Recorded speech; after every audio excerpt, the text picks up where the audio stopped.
اپنے وقت کے مزاج کو سمجھو. آج اللہ نے کچھ فیصلے کر دیے, کچھ فیصلے ہو چکے ہیں, کچھ فیصلوں نے ہونا ہے, کچھ فیصلے عمل پذیر ہو چکے ہیں, کچھ فیصلوں نے عمل پذیر ہونا ہے. یہ اللہ کا حکم اور فیصلہ تھا کہ against all odds, against all impossibilities, Pakistan will be created. It was created. الحمدللہ 50 لاکھ شہداء کے سائے میں یہ ملک بنا ہے. یہ ملک, اس کو چھوٹا نہیں سمجھنا, یہ پوری 1400 سال کی امت کی تاریخ کا سایہ ہے اس کے اوپر. یہ پاک سرزمین, یہ کشور حسین, یہ سب ہلالی پرچم, یہ پرچم ستارہ و ہلال, رہبر ترقی و کمال. یہ ترجمان ماضی بھی ہے, شان حال اور جان استقبال بھی ہے, اور اس پر سایہ خدا ذوالجلال بھی ہے. مایوس مت ہونا کبھی. بات ذہن میں رکھو بچوں, اللہ کے فضل سے تمہیں بتائیں اس پاکستان کا پوٹینشیل کیا ہے. ہمیں آج کہا جاتا ہے کہ اس پاکستان میں ہے کیا, یہ پاکستان رہے گا یا نہیں رہے گا, یہ پاکستان کیوں بنایا ہم نے. آئے آپ کو بتائیں اس پاکستان کے, اس پاکستان کا رول, اب تک ہم کیا رول ادا کر چکے ہیں. آج اگر پوری مشرق اور مغرب میں مسلمانوں کی آبرو کی حفاظت کسی حد تک اگر کی جا رہی ہے تو آپ کے اس پاکستان کی وجہ سے. آپ کے دشمن آپ کو زیادہ اچھی طرح جانتے ہیں. نوٹ نہیں کرتے میرے بچوں, اللہ کے فضل سے ہم نے جس فیلڈ میں ہاتھ رکھا ہے اس کی عروج پر پہنچے ہیں. کوئی پاسبلٹی نہیں تھی کہ یہ پاکستان بچ جاتا. اللہ کے فضل سے 1947 میں ہم بچے بھی, ہم عروج پہ پائے. ہمیں چوٹ لگی 71 میں, کوئی بات نہیں, قوموں کو لگتی ہے, لیکن اس وقت سے لے کر آج تک یہ پاکستان جس کو دنیا سمجھ رہی تھی کہ اب یہ پہلے 47 کے بعد پھر 71 کے بعد نہیں بچے گا, we rose to become a nuclear power. جس کو دنیا سمجھتی تھی یہ کمزور مسلمان ملک ہے, ہم نے سوویت یونین سے ٹکر لی, توڑ کے اس کو الگ کر کے رکھ دیا. 20 کروڑ مسلمان آزاد کرائے جو سینٹرل ایشیا میں پچھلے 150 سال سے سوویت غلامی میں تھے. Pakistan air force is the only air force in the world جس نے بیک وقت Indian and Israeli aircraft کو ایئر ٹو ایئر کمبیٹ میں مار کے گرایا ہوا ہے. They are scared of us, they terrorised of اس.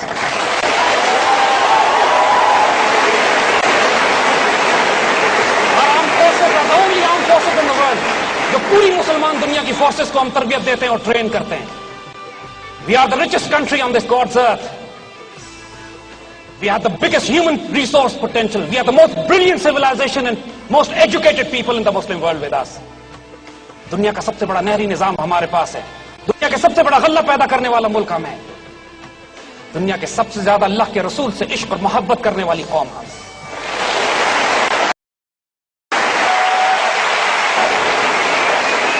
آپ خوش نصیب ہو کہ now the responsibility has been thrown at you. اب کون اس کو ضائع کرتا ہے, کون خوش نصیب ہوتا ہے, یہ اپنے اپنے نصیب ہیں. اگر آج پاکستان بیچ میں سے آپ نکال دیں, اللہ نہ کرے, تو پھر پورے خطے میں, ایشیا میں کوئی اور چھوٹا ملک بھی نہیں بچے گا. نہ بھوٹان بچے گا, نہ نیپال بچے گا, نہ بنگلہ دیش بچے گا, نہ سری لنکا بچے گا. It is Pakistan which is holding this entire region together. آپ دیکھتے نہیں ہیں what kind of amazing nation we are. جب پورے ملک میں سوسائڈ بامبنگز ہو رہی تھی, پورا ملک ڈپریشن اور مایوسی کا شکار تھا, اللہ کی طرف سے ایک حیرت انگیز سائن آتا ہے, out of nowhere we became the T20 world champion.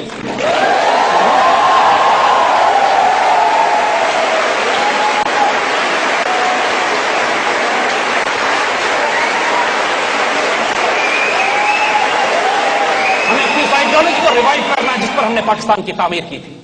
آئیں بتائیں آپ کو کہ صرف یہ مدینہ ثانی نہیں ہے, ایک حیرت انگیز راز اللہ تعالیٰ کا کہ یہ معجزہ, یہ ملک جو 27 رمضان کو بنا ہے, جو جمعۃ المبارک کو بنایا گیا ہے, جو سایہ خدا ذوالجلال میں. آئیے اس کی ایک حیرت انگیز ڈائمنشن آپ کو اور بتائیں. لفظ پاکستان یہ اللہ کی طرف سے دیا ہوا ہے, اور یہ نہیں کہ یہ تو ہندو اخباروں نے چھاپنا شروع کر دیا کہ مسلمان پاکستان مانگتے ہیں, تو قائد اعظم نے اس پہ اسٹیٹمنٹ دیا کہ ہم کانگریس کے شکر گزار ہیں کہ they have given us a word now. Because this word had to come for a reason. I'll tell you the reason now. اور ہم پھر یہ کہیں گے, ذرا دل تھام کے سنیے گا. Word Pakistan consists of two words, Persian words. Pakistan کا تو قومی ترانہ بھی فارسی میں ہے. پاکستان, پاک اینڈ استان. استان فارسی زبان میں کہتے ہیں ٹیریٹری، لینڈ، شہر، علاقہ. Turkmenistan, Afghanistan, Tajikistan, Uzbekistan, Kazakhstan, جہاں پہ قازق، ازبک، تارک، ترکمان، افغان رہتے ہیں. استان، عربی میں استان کے لیے جو لفظ استعمال ہوتا ہے از مدینہ، سٹی. اور پاک، پاکستان کا جو پہلا لفظ ہے، بچپن میں ہمیں سکھایا پڑھایا گیا پہلا کلمہ طیب. طیب مانے پاک. The word Pakistan in Arabic is directly translated as Madinah Tayyaba.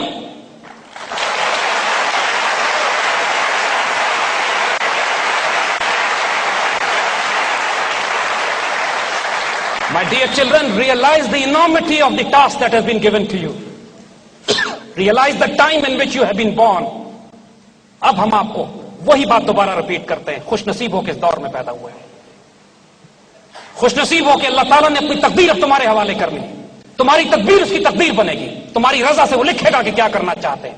لیکن شرط اس کی ایک دے دی ہے اس نے کہ محمد سے وفا تو نے تم تیرے. حضور صلی اللہ علیہ وسلم سے خیانت نہیں کرنا. Do not betray your Rasulullah. On the day of judgment, you should not be ashamed in front of him. A task was given to you. You abandoned it. علامہ اقبال، ختم ہے معاملہ عشق رسول کا ان پر.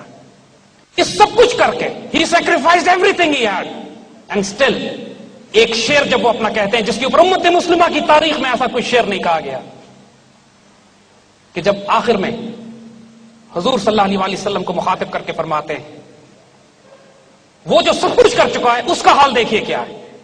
مخاطب کر کے کہتے ہیں اللہ تعالیٰ کو تو غنی از دو عالم من فقیر.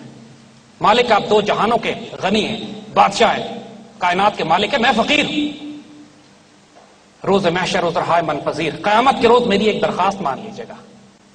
آپ دو جہانوں کے مالک ہیں، میں فقیر ہوں، صرف ایک درخواست کرتا ہوں آپ سے، ایک دعا کرتا ہوں، قیامت کے روز میری ایک درخواست مان لیجیے گا. اگر تم ہی بینی حسابم ناگزیر، اگر آپ یہ دیکھیں کہ میرا حساب کرنا اتنا ہی ضروری ہے، اگر آپ معاف کر دیں تو بہتر ہے، بے حساب مجھے جنت میں داخل کر دیں، معافی ہو جائے تو بہتری.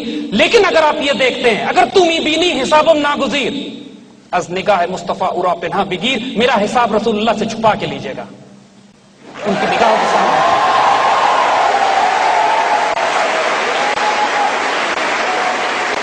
یہ عشق، یہ جنون، یہ فیکٹر کہ اللہ کے رسول کے آگے کل میں رسوا نہ ہو جاؤں. دس ڈروو اقبال، دس ڈروو قائد اعظم. آئیں آج ہم آپ کو ایک واقعہ اور سناتے ہیں. قائد اعظم کی نماز جنازہ علامہ شبیر احمد عثمانی نے پڑھائی تھی. اور شبیر احمد عثمانی بہت بڑے عالم دین، اسکالر، اور بڑے بڑے اسکالر اس زمانے کے قائد اعظم کے مخالف تھے. لیکن قائد اعظم کی نماز جنازہ علامہ شبیر احمد عثمانی نے پڑھائی. اور جن صاحب نے ان سے براہ راست کی بات سنی ہے ہم نے ان سے سنی، اور ہم نے ویڈیو ریکارڈ بھی کر لی ہے آنے والی نسلوں کے لیے.